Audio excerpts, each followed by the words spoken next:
Welcome to the Food 52 Test Kitchen. My name is Josh. Today we're going to talk about vegetable scraps. How to use the little bits of the vegetables that you think might be garbage or that you don't often use, turn them into the most delicious part of the meal. I'm going to make 3 dishes using scraps, and then one of my coworkers is going to come into the kitchen and taste them and see if she could identify what's in them.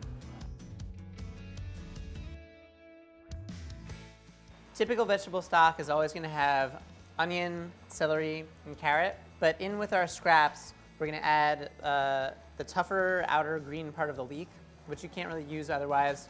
These are some parsley stems. They're nice to save and throw in stock, gives it nice flavor. These are the stems from the shiitake mushrooms. I also like to throw those in. I'm pretty unscientific when it comes to veggie stock. Fill your pot with water, add a healthy amount of vegetables, simmer it for a couple of hours. It's going to taste great. If you want to get creative and add like some black peppercorn, some bay leaf, fresh thyme, you can get creative with your veggie stock. This is just sort of a basic stock to show what you can do with your veggie scraps.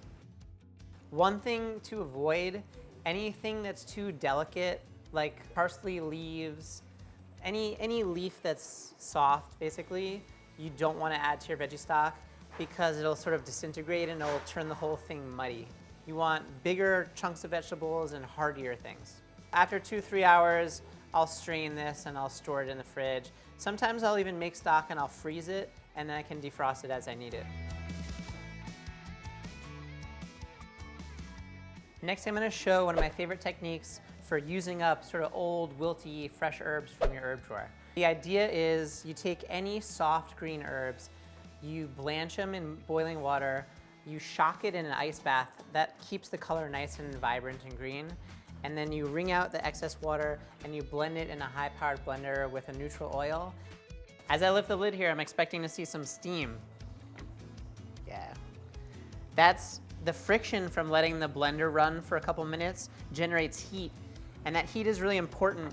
It's going to help to break down those herbs to create this nice, beautiful green oil that we're about to show you here. 2 of my favorite ingredients I'm going to sort of combine in a little vegetable side dish now.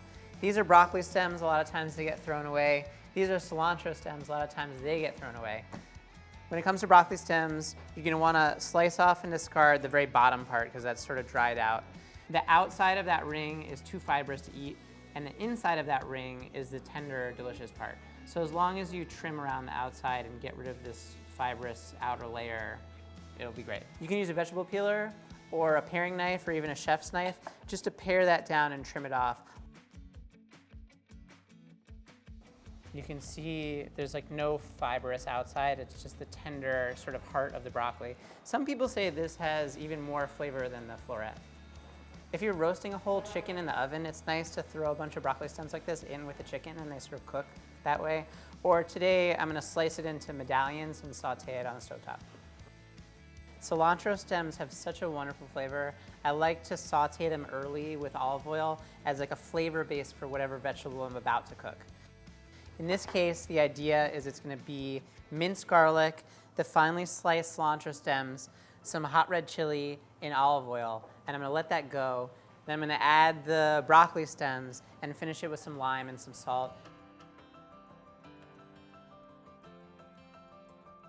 These are our Swiss chard stems.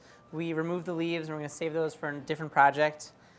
What I love about the stems is you can work with them raw, you can slice them and saute them, but they're also really nice for pickling. You can really get creative. You don't need to be too worried about exact quantities. I'll start with a pickling liquid on the stove. I'll taste it. If it's too acidic, I'll add some water or some sugar. If it's not salty enough, I'll add more salt. You can really kind of wing it. You don't need a recipe for this. What I'm going to do in this specific instance, I'm going to bring the pickling liquid up to a simmer. I'm going to pour it over the sliced Swiss chard stems. I'm going to sort of let it cool to room temperature, and I'm going to refrigerate it overnight. 1 night in the fridge is all it really takes. You'll have delicious pickles. For the pickling liquid, I'm going to add equal parts white vinegar and water. I'm going to add bay leaf, a pinch of the crushed red pepper, some whole black peppercorns, and some whole coriander seeds. That's a nice mix of spiciness and herbaceousness. I'm going to add some salt and some sugar to taste, and that's it.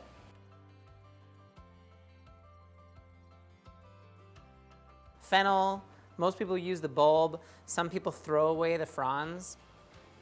These little delicate fronds are good for garnish. You can eat them raw. The slightly tougher part of the frond is also good. You can slice it up, you can pickle it, you can marinate it. Today we're gonna pulse it up in the food processor. We're gonna make a fennel frond pesto. It looks really beautiful and it tastes great. It's very easy to make. You'd think that the fennel fronds seem so tough and fibrous that they wouldn't be good to work with, but when you put them in a food processor, they really blend up nicely.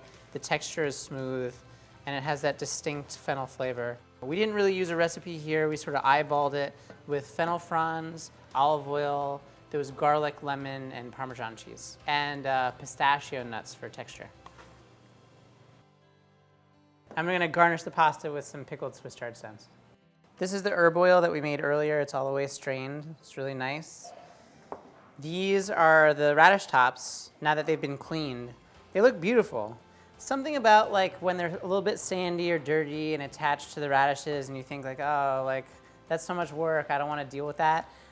Chop them off, wash them, dry them. These are gorgeous. So we're gonna saute them with a little bit of butter and then we're gonna pour some eggs over the top and make sort of like a radish top scrambled eggs and garnish with the herb oil. Welcome to the test kitchen. Awesome, hi.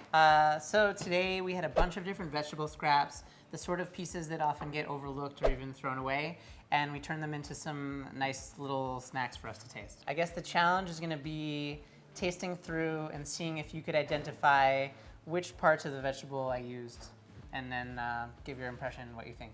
Cool, I'm ready. All right, so dish number one. Wow, that's so good. There's like one thing I can clearly identify by sight mainly, and also because I often try to use this ingredient at home too, but Spill it out. yeah, I think they're broccoli stems, peeled. They're super broccoli-y, but there's like tons of other garlic-y. I really enjoy eating the broccoli stems. I do too. They're not too much work. No, peel it and cut it up. There's one other sort of little mystery ingredient here. Herby guy. Yeah, I'm not sure that the flavor comes across. It's sort of like a background note. I'm getting a lot of garlic above that, but Yeah, I'll try a piece without it. Maybe, like if it wasn't 1,000% garlic, I don't know that you can even really taste it. Cilantro or parsley stem? Cilantro stem. Okay. Nice. Yeah. Did you get that from sight or from flavor? It's also because I use it quite often too. It's like the most flavorful part of the herb plant. Anyway, this was like a real simple sort of pantry stir fry. Oh, it's so. And we were saying like, you could put it over rice, you could put it on toast, like sort of an easy preparation. Yeah, I'm gonna make this. Yeah. You got 100% right on that one. Excellent. It's the way I like, perfectionist. All right, I'm gonna dig into this. Sure. This guy. Great.